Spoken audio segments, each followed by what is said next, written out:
이 시간 주의 전에 오신 우리 모든 성도님들께 주님의 은혜가 함께하기를 축복합니다.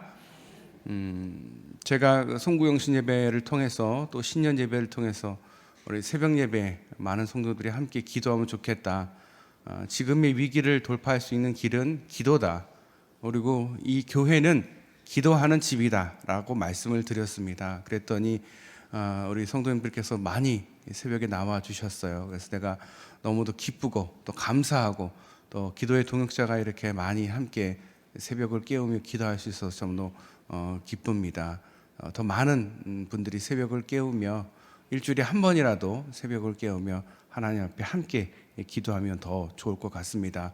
오늘도 수요 예배로 오신 우리 여러분들께 또한 주님의 은혜가 함께하기를 축복합니다.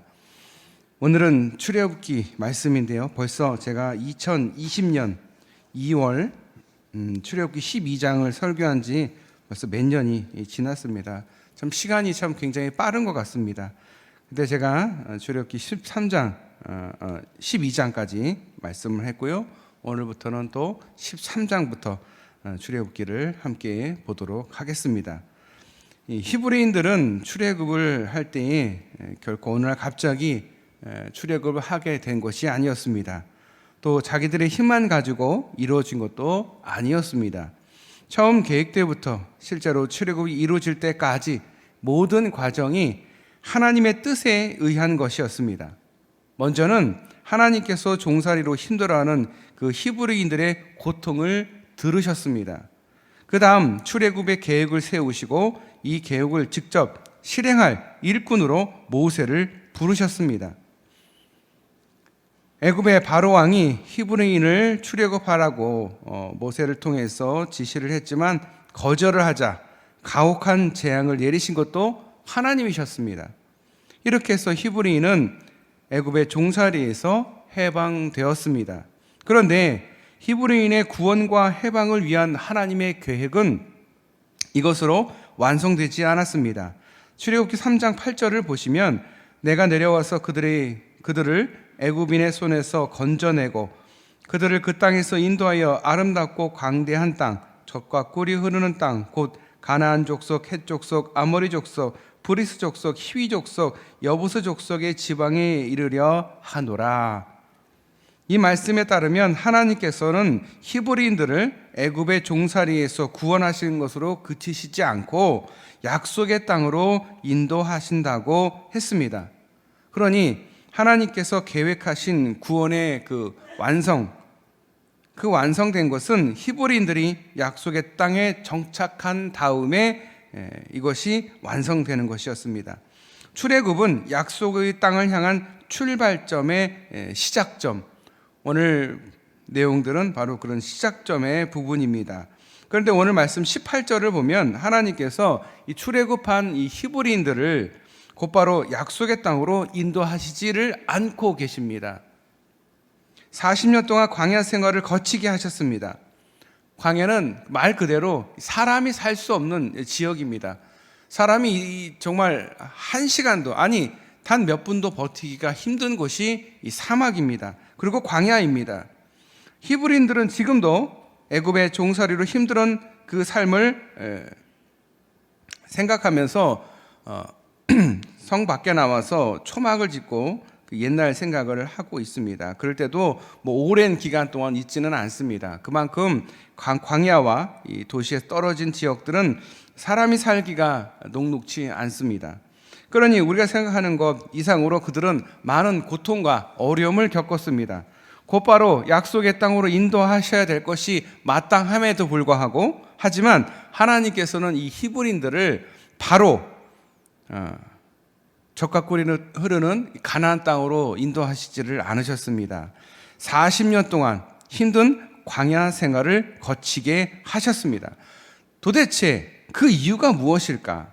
결론부터 말씀을 드리면 히브리인들에게 광야는 약속의 땅에서 구원받은 백성으로 살기 위한 훈련의 장소였습니다. 쉽게 군대를 말씀을 드리자면 군대에 입대하는 이 청년들은 자기가 언제 입대할지 통지서가 날라옵니다. 그러면 준비를 합니다.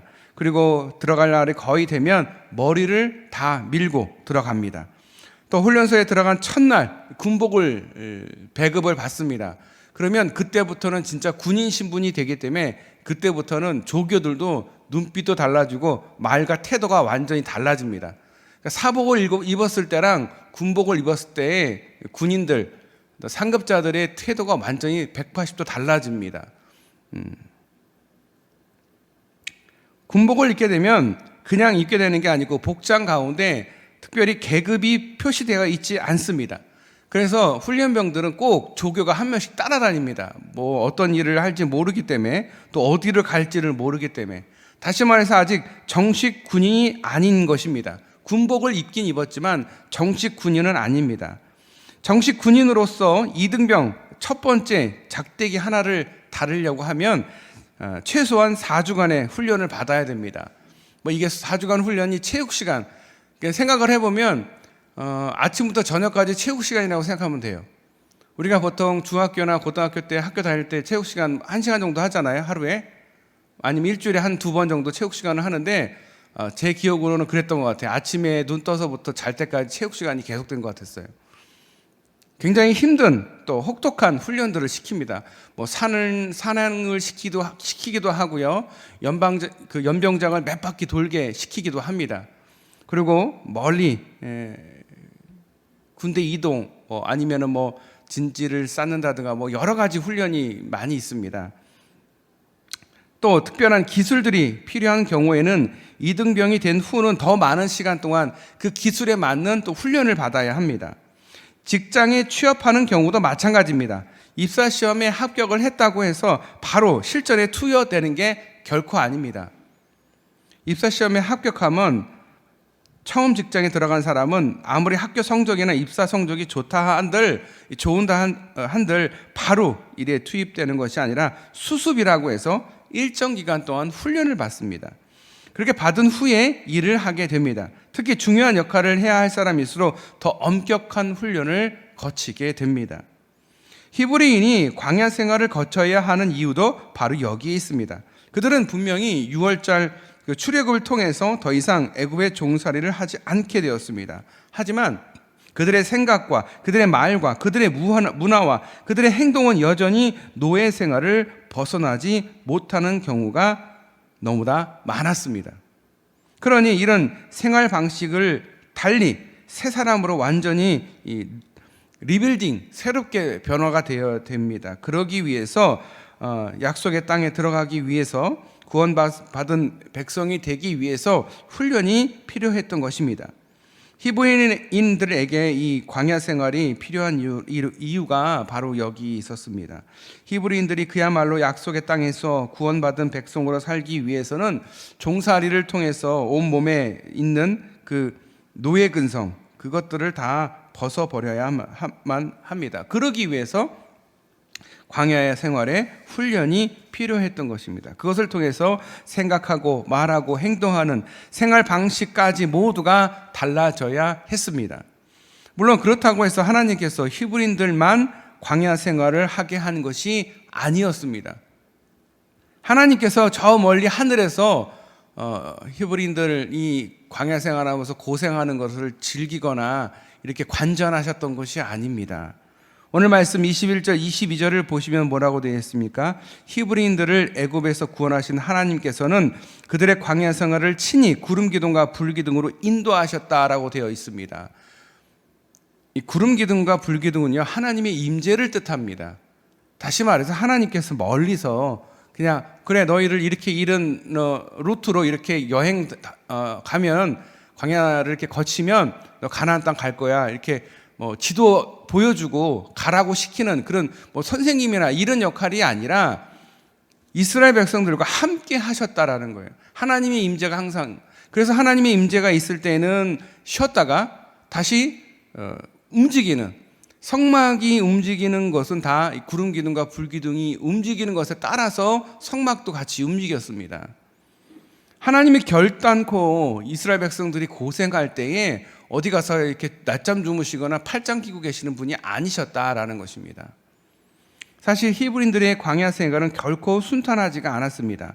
오히려 그야말로 위기, 끊임없이 위기의 순간에 그들은 몰려야만 했습니다.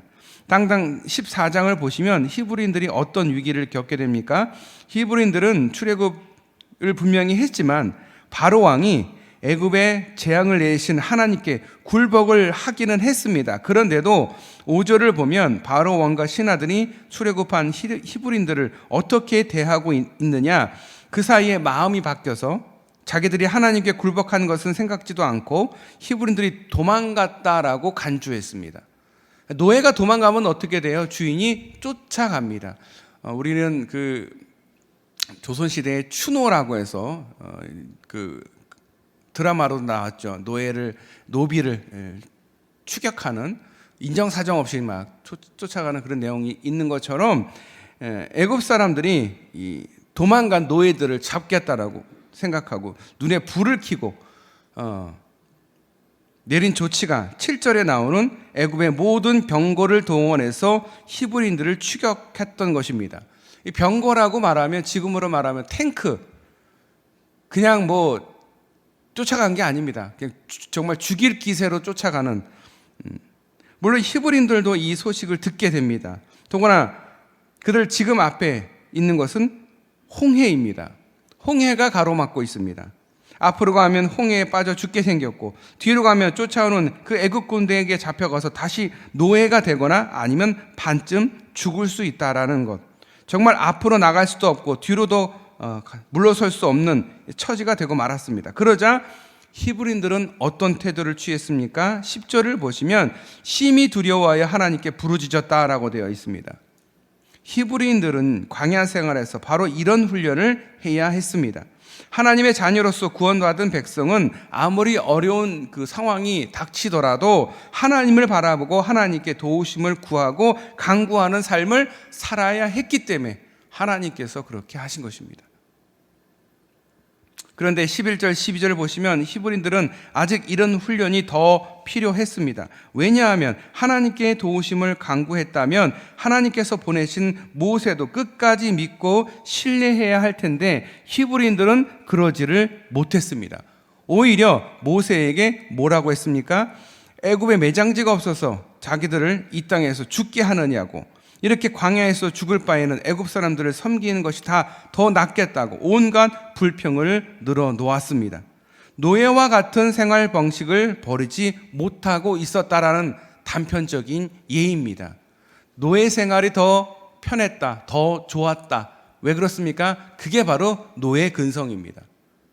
노예에 대한 그 생활 방식이 내가 더 편하다라는 생각을 갖고 있었다는 거죠.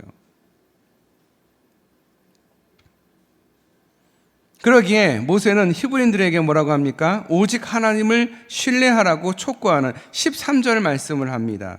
14장 13절입니다. 모세가 백성에게 이르되 너희는 두려워 말고 가만히 서서 여호와께서 오늘날 너희를 위하여 행하시는 구원을 보라.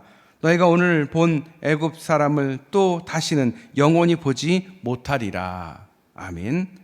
하나님께 도우심을 간구했으면 더 이상 이런저런 불평 늘어놓지 말고 가만히 서서 하나님께서 행하시는 구원을 보라는 것입니다.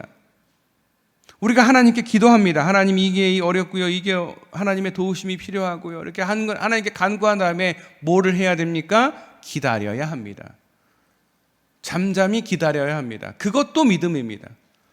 믿음이 다른 게 믿음이 아닌 거예요. 기도하고 나서 기다릴 수 있는 믿음. 사람들은 어떻습니까? 못 참아요. 기도를 했으면 하나님, 내가 이 정도 기도했으면 하나님 들어주셔야지. 며칠 되지도 않았어. 굉장히 사람들은 급해요. 조급해요.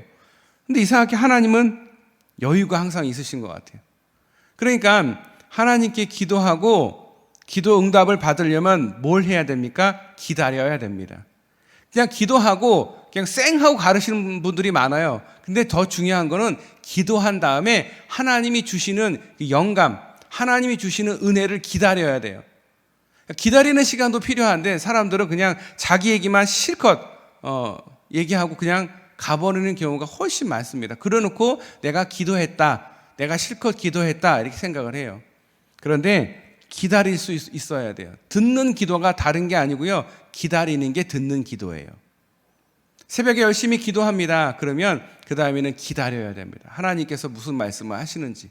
하나님도 하실 말씀이 있잖아요. 우리가 전화기에 대고 막 실컷 얘기하면서 그냥 끊어버리면 안 되고, 얘기한 다음에 상대방이 또 뭐라 대꾸하는지 들어줘야 되거든요. 마찬가지. 그게 관계잖아요. 하나님과 관계가 바로 그런 거예요. 하나님께 실컷 간구하고 도우심을 구했다면 불만, 내가 못 기다려가지고 하나님 뭐 하시는 거예요? 이렇게 하는 게 아니라 정말 잠잠히 기다릴 수 있는, 평안히 기다릴 수 있는, 그러니까 기도할 때 그런 기도도 해야 돼요. 하나님 저에게 평안을 주세요. 기다릴 수 있는 여유를 주세요. 당장 사람이 죽게 생겼는데 하나님 왜 이렇게 응답이 없어서, 그런 태도가 아니라 하나님 말씀해 주세요. 제가 들을 준비가 되어 있습니다. 하나님께 행하는 구원을 바라보라는 것입니다. 실제로 홍해 바다가 앞에서 어떤 일이 일어납니까? 하나님께서 또다시 놀라운 기적을 일으키셔서 이 히브리인들을 홍해를 갈라서 건너게 하십니다. 또한 뒤에 따라오던 애국 군대가 모두 몰살을 당합니다. 홍해 바다에 다 수장이 되어버립니다. 모세의 말대로 하나님께서는 히브리인들을 지켜주셨습니다. 특히 모세는 13절에서 너희가 오늘 본 애굽 사람을 또다시 영원히 보지 못하리라 하셨습니다. 그런데 실제로 이 말씀대로 이루어졌습니다. 애굽의 바로 왕은 이 홍해 바다에서 완전히 참패를 당하고 사사시대까지 애굽이라는 나라에 대한 그 이름이 더 이상 구약에 등장하지를 않습니다. 그래서 14장 31절에 뭐라고 되어 있습니까? 처음에는 하나님만 두려워하고 모세에게는 원망과 불평만 늘어놓던 히브리인들이 이제는 모세까지도 다시 신뢰하게 되었다라고 쓰여져 있습니다. 우리는 우리 앞에 있는 리더들을 보면서 원망하고 불평할 때가 있습니다. 그게 어떤 마음입니까? 아직 하나님을 못 믿어서 그런 겁니다. 하지만 정말 하나님을 두려워하면 하나님이 세우신 리더한테 그렇게 따따따따 이렇게 막 따지고 불평하고 원망하는 그런 모습이 아니라, 하나님께서 나에게 어떤 은혜를 주실까 기다릴 수 있는 여유를 갖게 됩니다. 그리고 그 리더를 신뢰하게 됩니다. 저는 참 감사한 게, 제가 그렇게 우리 새벽 예배에서 같이 기도합시다 그렇게 얘기했을 때 들은 척도 안 하고 아무도 안 나오면 어떨까, 어떻게 될까 막 이런 걱정도 사실은 한편으로 했어요. 내가 아무리 얘기를 해도 아무도 안 들어주면 어떡할까, 설교를 하면 이렇게 좀 듣는, 그리고 좀 변화되는 게 있어야 되는데, 이거 들어도 전혀 변화가 없고 그러면 어떻게 하지 이렇게 걱정할 때도 있는데, 또 보면 하나님께서 또 은혜를 주시고 또 성도님들께서 또 목회자를 신뢰하는 마음으로 또 정말 열심을 갖고 또 이렇게 믿음의 자리에서, 기도의 자리에 나와서 기도하시는 모습을 또 보니까 제가 굉장히 흡족하고, 저만 흡족하겠어요? 하나님은 더 기쁘시죠. 기도의 자리에 이렇게 많은 사람들이 나와서 새벽에 기도하는 건 그렇게 쉬운 게 아니잖아요. 여러분도 한 번씩 해보셨을 텐데 너무도 피곤해요. 막 하루 종일 반나절 정말 졸리기도 하고 엄청 피곤하지만, 기도하고 집에 돌아갈 때가 제일 다리가 가벼운 것 같고 마음이 가장 시원하고 가장 마음이 평안한 것 같아요. 그거 한번 경험을 하면 이 새벽 기도도 이게 못 끊어요. 너무 좋아서. 여러분들 다 그런 경험이 있으시기를 축복합니다. 리더를 신뢰하는 게 곧 하나님을 신뢰하는 거예요. 눈에 보이는 내 부모를 신뢰하지 않으면 하나님을 신뢰한다는 건 사실은 거짓말이에요. 하나님이 보내주신 내 부모를 내가 신뢰하지 못한다, 내 앞에 있는 리더를 내가 신뢰하지 못한다라는 것은 곧 하나님을 신뢰하지 못하는 거예요. 내가 믿음이 있다, 내가 하나님을 믿는다 하고 하나님이 세우고 교인들이 세운 사람을 못 믿는다, 그 얘기는 내가 믿음이 없다라는 거예요. 여전히 아직 믿음이 없는 거예요. 믿음 있는 척 할 뿐이지 여전히 믿음이 약하다라는 반증이기도 합니다. 또 한편으로는 내가 믿다가 사람 믿다가 이렇게 속으면 어떻게 하지? 그 믿음이 어디서 오는 거예요? 하나님에 대한 믿음이 약하기 때문에 그런 거예요. 또 내가 삶을 살면서 많이 이렇게 사기도 당하고 사람들한테 속임을 당하고 막 이러면 또 사람을 볼 때 좋게 안 봐요. 한 번 더 이렇게 어떻게 보죠? 부정적인 생각을 항상 갖게 되는 것 같아요. 그게 삶에 여러 가지 이렇게 어려움을 겪은 사람일수록 더 심해요. 그게 뭐라고 해야 될지 모르겠는데 그런 분들이 계시더라고요. 그래서 안타까워요. 그런 분들을 보면 얼마나 새 삶을 살면서 많이 속임을 당하고 얼마나 힘들었을까. 얼마나 힘들면 이렇게 리더를 못 믿을까. 그런 생각이 들더라고요. 안타까운 마음이 들어요. 사람들이 뭘 봐야 믿는 것 같다는 또 생각이 들지만 결국은 자기 믿음이에요. 뭘 보든 안 보든 그게 중요한 게 아니라 하나님을 얼마큼 잘 믿느냐, 얼마나 신뢰하느냐. 다음으로 출애굽기 15장에는 먼저 모세와 미리암을 이 홍해 바다에서 애굽인들을 수장시키고 히브리인들을 구원하신 그 하나님을 찬양하고 있습니다. 물론 말씀을 보면 홍해 바다에서 구원하신 것만 찬양하는 것이 아니라 이스라엘을 인도하신 그 은혜도 함께 찬양하고 있습니다. 또 지금까지뿐만 아니라 앞으로도 여러 가지 역경과 고난을 겪지만 하나님께서 친히 구원해 주실 것이라고 믿고 찬양하고 있습니다. 여러분, 믿고 찬양하고 믿고 기도하는 게 중요합니다. 우리는 이렇게 될 거야. 우리는 이렇게 부흥할 거야. 우리는 은혜 받을 거야. 라고 믿고 기도하는 사람과 에이, 그 은혜 받겠어. 내가 이런다고 하나님 내 기도 들어주시겠어? 라고 하고 기도하는 거랑 분명히 다르다는 거죠. 하나님께 어떤 자세를 가져야 됩니까? 하나님을 믿어야 돼요. 내가 기도하면서도 믿지를 않으면서 기도하는 경우도 있어요. 이게 정말 하나님이 들어주실까? 내가 예배를 드리면서도 마음이 막 답답하고 다른 생각이 막 가득하고 믿음이 없는 마음으로 하나님 앞에 예배를 드린다 한들 그게 예배가 되는 게 아니거든요. 기도도 마찬가지고 믿음을 갖고 그렇게 해주실 것이다 확신을 가지고 기도하면 하나님께서 분명히 응답해 주실 줄 믿으시길 바랍니다. 우리 삶의 모든 부분에서 그래야 돼요. 우리 자녀가 잘 될까? 믿으세요. 하나님을 믿으세요. 자녀를 믿지를 말고 하나님을 믿으세요. 그러면 자녀는 잘 되게 돼 있어요. 내가 신앙생활 똑바로 하고 하나님께 정말 성실히 기도하고 그러면 언젠가는 하나님이 자녀에게 은혜를 주실 것입니다. 그래서 이 모세와 그 미리암의 찬양은 단순히 원수들의 패배를 기뻐하는 찬양이 아니라 히브리인들이 자유를 얻게 됐고 생명을 지켜주신 그 하나님의 사랑에 감사하며 찬양했다라는 거예요. 또한 자연과 역사를 움직이시는 하나님의 능력을 찬양하고 있습니다. 물론 3절을 보면 하나님을 용사라고 합니다. 그렇다고 해서 하나님께서 전쟁과 폭력, 살인을 좋아하는 분이라는 뜻이 아닙니다. 여기서 하나님을 용사라 한 것은 하나님은 죽음과 폭력의 세력을 물리치시고 생명과 평화를 세우시는, 지키시는 분이다 라고 해서 용사라는 뜻을 말씀을 여기서 한 것입니다. 그런데 모세와 미리암의 찬양이 끝나고 나서 히브리인들에게도 똑같이 또다시 위기가 찾아옵니다. 홍해 바다를 건너고 나서 히브리인은 얼마 안 돼서 본격적으로 광야 생활을 하게 됩니다. 그런데 22절을 보면 그들은 사흘길, 며칠, 한 일주일도 아니에요. 사흘길을 가면서 물을 구하지 못하게 됩니다. 그러자 마라라는 곳에서 물을 만나기는 했지만 그 물은 마시지 못하는 물이었습니다. 그러자 이 히브리인들이 또다시 모세에게 불평을 늘어놓습니다. 분명히 모세가 지팡이를 들어서 홍해를 가르는 모습을 볼 때는 그렇게 신뢰를 하더니 사흘길을 지나고 나서는 마음이 바뀌었습니다. 모세에게 불평을 늘어놓습니다. 하지만 25절, 26절을 보면 결국에 어떻게 됩니까? 하나님께서 쓴물을 단물로 바꾸어 주십니다. 히브리인들이 지켜야 할 규례와 법도를 주셨습니다. 그래서 앞으로 이 규례와 법도를 충실히 지키면 더 이상 재앙을 내리지 않겠다라고 약속을 하시면서 하나님은 자신을 치료하시는 하나님으로 소개하셨습니다. 실제로 27절을 보면 하나님께서는 히브리인들에게 풍성한 우물을 허락하시고 생명의 길로 인도하셨습니다. 지도를 놓고 보면 애굽에서 하나님께서 약속하신 가나안 땅까지는 지름길로 걸어서 가면 불과 며칠이면 갈 수 있는 가까운 곳이었습니다.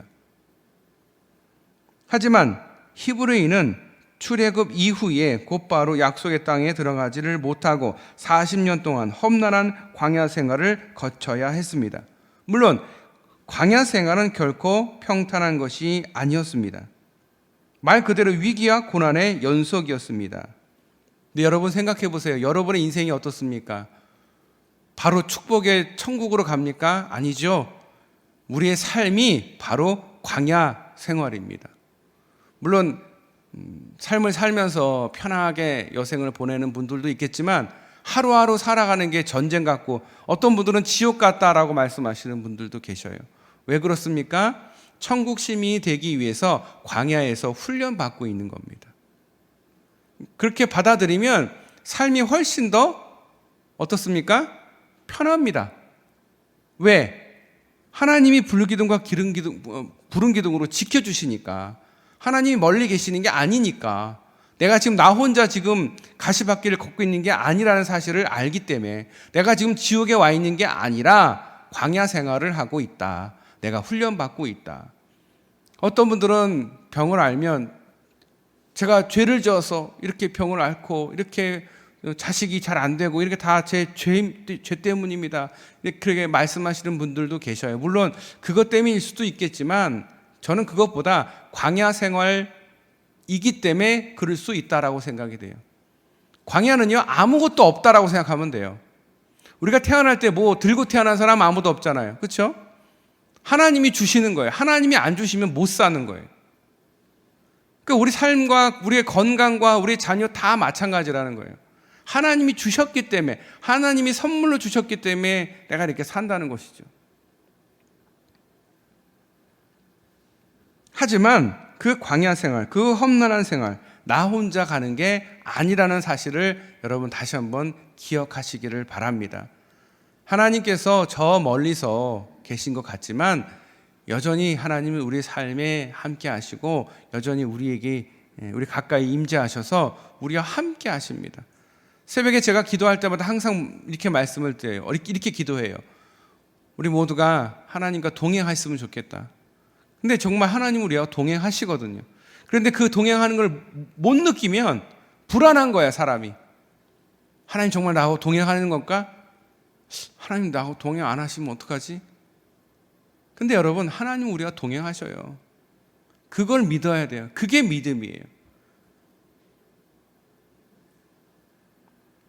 히브리인들이 고난과 위기를 닥칠 때마다 모세를 원망하고 하나님께 불평을 합니다. 그런데 그게 특별한 게 아니에요. 우리도 그래요. 우리가 무슨 사건이 생기고 무슨 어려움이 생기면 어떻게 합니까? 눈에 보이는 사람 원망하죠. 눈에 보이는 사람.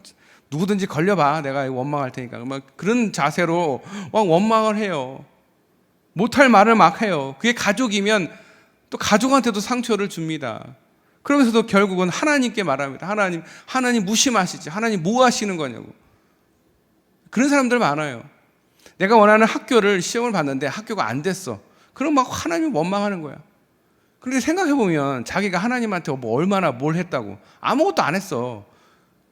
그래놓고는 하나님만 원망하는 거예요. 불평하는 거예요. 그리고 교회를 원망해요. 교회가 뭘 했냐. 어떤 사람은 목사를 원망하기도 해요. 교육자를 원망하기도 해요. 나를 위해서 기도하지 않고 뭐 했냐.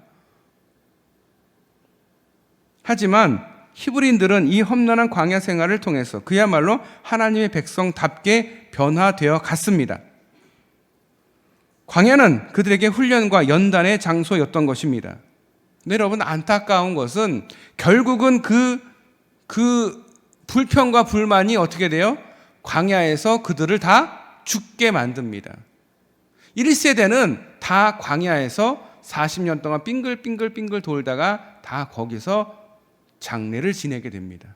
그리고 그것을 본 자녀들, 다음 세대들이 실제로 가나안에 들어갑니다.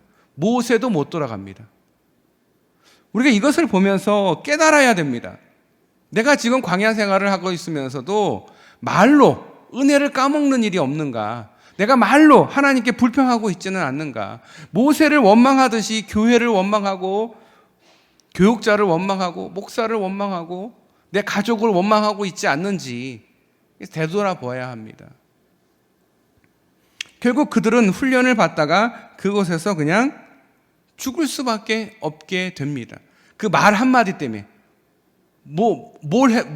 그들이 특별히 큰 얘기를 하는 것도 아니에요. 저들은 우리보다 훨씬 더 강력하기 때문에 우리는 그들의 밥입니다. 우리는 그들의 정말 벌레만도 못합니다. 이런 식의 그 보고가 결국은 어떻게 됩니까? 그들을 광야에서 죽게 만듭니다. 그리고 그 다음 세대, 그리고 여호수아만 가나안에 들어가게 됩니다. 사실은 굉장히 안타까운 얘기예요. 오늘 제가 본문을 이렇게 쭉 보면서, 말씀을 보면서 이런저런 생각이 들더라고요. 이 말씀을 가지고 또 어떻게 말씀을 또 풀어 나가야 될까, 이런 생각도 들고 저런 생각도 들다가 그런 생각이 들더라고요. 여기에는 나와 있지는 않지만 하나님이 우리의 삶을 이렇게 훈련시키고 연단시키는 것은 미워서일까?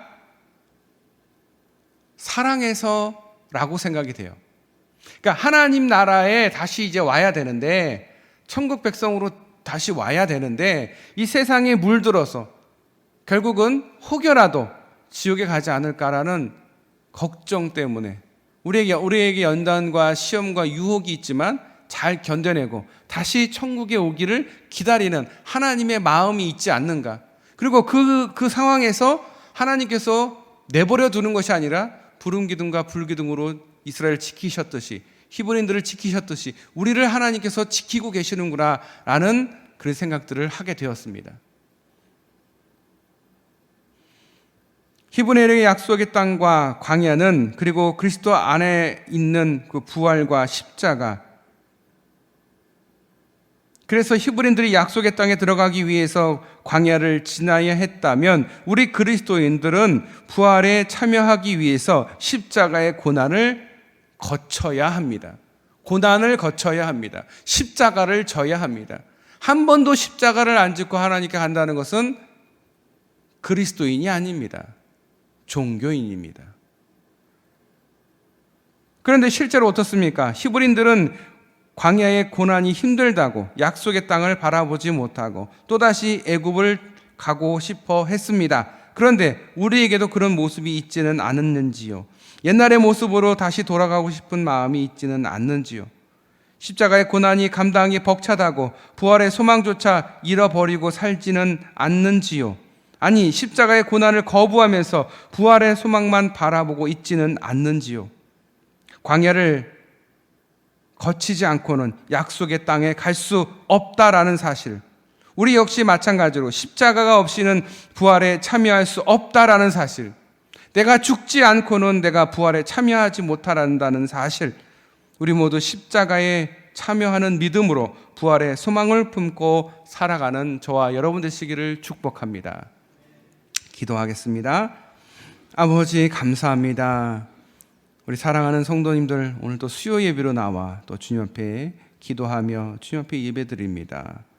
바쁜 시간 이렇게 쪼개서 주님 앞에 나와 기도하는 우리 모든 성도들, 주님 한 사람 한 사람 기억하여 주시고, 이 광야와 같은 어려운 삶 속에서 지치고 넘어지고 또 고민과 또 유혹과 연단과 훈련 속에 살아가지만 항상 하나님께서 구름 기둥과 불 기둥으로 지켜주시고 보호하여 주시옵소서. 우리가 고난의 십자가를 감당하기에 여전히 부족하지만 꼭 그 십자가를 지고 부활의 소망을 갖고 부활에 참여하는 우리 모든 주의 자녀들이 되게 하여 주시옵소서. 우리 사랑하는 성도님들, 새벽에 교회를 오갈 때, 또 수요 예배를 드리고 오갈 때, 또 주일 예배를 드리고 오갈 때, 항상 교회를 오갈 때마다 주님이 항상 함께하여 주셔서 안전하게 사고 없게 항상 주님께서 지켜주시고 주님께서 보호하여 주시옵소서. 우리가 감당할 만한 십자가만 지게 하여 주시고, 힘들 때에 넘어지지 않게 서로 기도하고 격려하고 동역하며 위로하는 우리 모든 성도들이 또한 되게 하여 주시옵소서. 병 중에, 고통 중에, 어려움 가운데 있는 성도들 있습니다. 주님 한 사람 한 사람 기억하여 주시고, 그곳에서 낙심하거나 넘어지지 않고 다시 건강을 회복하며 또 믿음이 더욱 어려움을 통해서 더욱 성장할 수 있는 기회로 삼을 수 있게 하여 주시옵소서. 우리 어르신들을 주님께서 항상 기억하여 주시고 주님이 부르시는 그날까지 더 기도하며 더 말씀 보며 주님 앞에 엎드리는 우리 귀한 어르신들 주님 다 건강 주님께서 붙들어 주시고 우리 사랑하는 우리 성도들의 가정에 주님께서 은혜를 주셔서 항상 가정의 주인이 하나님이심을 고백하며 하루하루 기쁨으로 살아갈 수 있도록 은혜를 더하여 주시옵소서. 우리를 사랑하시고 우리를 구원하신 예수님의 이름으로 간절히 기도드리옵나이다. 아멘.